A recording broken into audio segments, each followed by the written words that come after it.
You know what, guys, there is something crazy that bothers me so much, right? And after working with 100 plus founders over the last 3 years, there is something ridiculous that I've noticed between all of those clients. Why is it that the smartest founders, guys who've been to Stanford, Yale, they run technological platforms, they run SaaS, they do cloud, why is it these smart guys fail at LinkedIn demand generation? And it is down to one thing, because if you are a highly successful, A-type, logical person, this is playing against the very nature of what it actually takes to drive and build a predictable LinkedIn demand generation process on LinkedIn.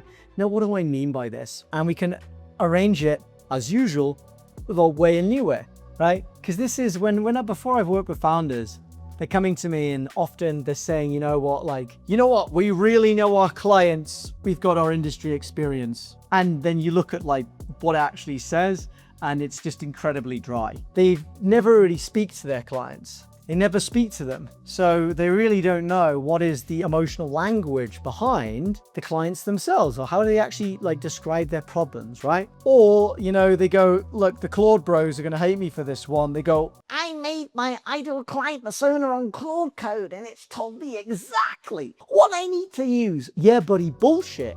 Claude Code, ChatGPT will only ever tell you the median, which means it's going to be what AI thinks the client cares about. Again, it's left-brained, it's logical, it's super logical. That's basically it. But what is the new way? The new way does not require you to be a rocket scientist to run your LinkedIn go-to-market. All it requires is, you admitting that you need to go and speak to your clients. If you haven't spoken to them, how on earth could you engage with them on an emotional level? The next one is your marketing messaging needs to go from logical to emotional first. This is where you see, loads of people make tactical how-tos, right? And then they never get any conversions. They never get any meetings booked from their inbound content. They never get any of their outbound work in because it's logical. It doesn't actually drive the emotions. And that's because people will buy based on logic. Really? People will buy based on emotion and back up on logic. These guys using Claude, the people actually converting are just literally using their customers' own words. And this, if you're watching this, is the reason why your inbound strategy isn't converting. This is the reason why your content is getting left on red. So how do we actually solve this? Super simple. And it is a theory and methodology that I do for my clients, whether we're running the end-to-end, whether we're running their go-to-market end-to-end. We want to make sure that we've got marketing messaging and sales messaging which pops to get an emotional response from prospects. Or I'm with a coaching client. I call this the buyer trigger map. And there's certain triggers that you can trigger in your prospect, double trigger, buyer trigger map, that get them in the zone to go, I reckon this guy can help me. I reckon this person can help me. I reckon this woman can help me, right? But what are these? And we can divide this like this. What are the buyer triggers? The buyer triggers are frustrations, their present reality. And really, this is 30 days, 60 days, 90-day timelines. It's just the near future. This is all the stuff that sucks in their present reality. On the flip side of this, we've got their wants. The things that they really want to happen, the outcomes that are driving their need. The next thing that we have is in the long-term horizon, because this is time along the rest. This could literally be 12 months, 24, 36, call that. This is fears. This is what is going to happen to them in the future if they don't solve the frustration. Seeing how this is going. Then at the top, we've got aspirations. This is exactly what smart founders are not doing, because this is purely emotional. If you go and speak to your client and you truly ask them, what's going on, and you mention these as themes, your marketing messaging doesn't need to sound tactical or jargony. It's meeting them where they're at. So what are frustrations? This is look, they're not getting leads, and make it real.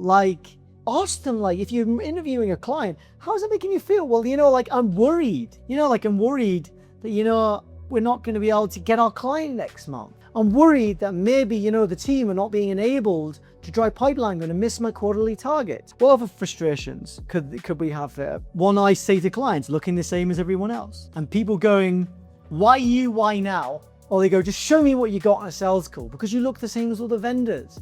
And you come off the call, shrugging your shoulders, going like, look, it used to be enough to be an expert. Again, inherently emotional, it's a frustration. Now, if you want to get the wants, you just flip it. Not getting leads. Getting leads whenever they want.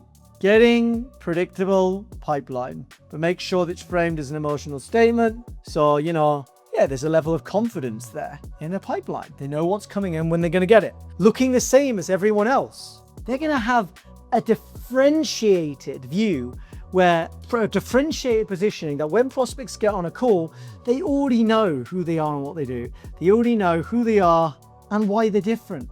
And you can see how this tracks, guys. I mean, look at this. This is near term because, prospects want to solve latent pain, pain going on right now, and move towards immediate ones because nobody wants, to buy a vitamin and get a payoff in like 3 to 5 years. Good luck selling that one. But then the fears as well are kind of tied to the frustration. So what happens if you don't get leads? What happens if you don't rank for SEO, say? So for this, let's say I'm selling lead generation, it would be, you have levels of hyperbolism for this. So one of them is like, going broke or closing down the business. Now, realistically, you're probably going to roll your eyes at that one and go, oh, I heard that one before from a marketer. That is one of the end destinations of not solving this problem. But there's going to be others which are far more realistic, like settling for plateaued growth, knowing that your business is being pipped at the post by people half your age because they leverage systems like this. There you go.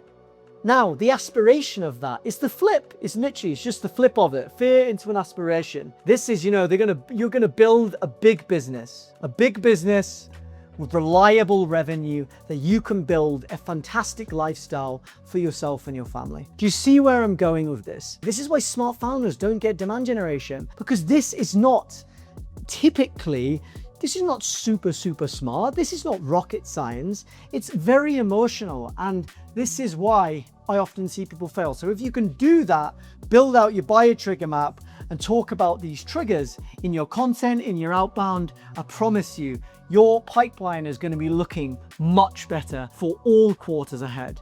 That's how you create magnetic sales messaging and magnetic marketing. But how do you actually leverage that? It is really simple. You just want to literally take a frustration plus a want, and then you're literally going to outline what is the situation for them, what they want, and outline and future pace them on that. Then literally all you're going to do is do a little bit of a bridge towards your offer. I know it sounds so simple, but that is literally it, because if you nail this, guys, and you actually speak to people in their own words, you won't need to oversell them. You won't need to come up with some ridiculous positioning, because you're just talking to them how they want to be spoken to. Because if you can understand some of these problems better than they understand it, they will automatically think and know that you have the solution.